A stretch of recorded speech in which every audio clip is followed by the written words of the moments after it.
আসসালামু আলাইকুম, কেমন আছেন সবাই? আজ নিয়ে আসলাম নতুন একটা রেসিপি, মটন কষা। মটন কষা আমাদের সবার কম বেশি পছন্দ। চলুন তৈরি করা যাক এই মটন কষাটা। খুব সিম্পল পদ্ধতিতে, ঘরোয়া পদ্ধতিতে এই মটন কষাটা তৈরি করব। প্রথমে আমি নিয়ে নেব 1 কেজি মটন। এটাকে আমি কেটে ধুয়ে পরিষ্কার করে নিয়ে এসেছি। এবার এর মধ্যে অ্যাড করব 1 চামচ লবণ, হাফ চামচ হলুদের গুঁড়ো, হাফ চামচ লাল মরিচের গুঁড়া, হাফ চামচ জিরার গুঁড়া। এটাকে দিয়ে আমি ভালো করে মেখে নেব।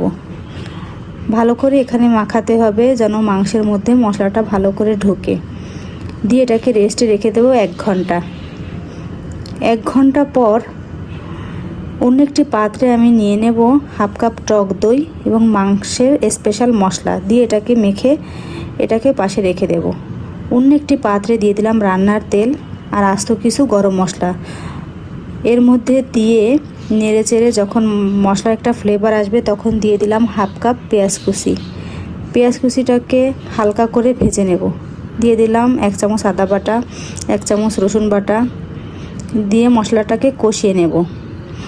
এর মধ্যে অ্যাড করব হাফ চামচ মরিচের গুঁড়া আর হাফ চামচ হলুদের গুঁড়া। যেহেতু এর আগেও আমি মরিচ এবং হলুদের গুঁড়ো অ্যাড করেছি। দিয়ে মশলাটাকে ভালো করে কষিয়ে দিয়ে দেবো সেই ম্যারিনেট করা মটন।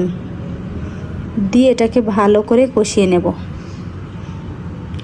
খুব ধৈর্য নিয়ে আমার এটাকে কষাতে হবে। 2-3 বার অল্প অল্প করে পানি অ্যাড করে আমার এটাকে সেদ্ধ করে নিতে হবে। সেদ্ধ হয়ে আসলে ঠিক সেই পর্যায়ে আমি দিয়ে দেব সেই টক দইয়ের মিশ্রণটা।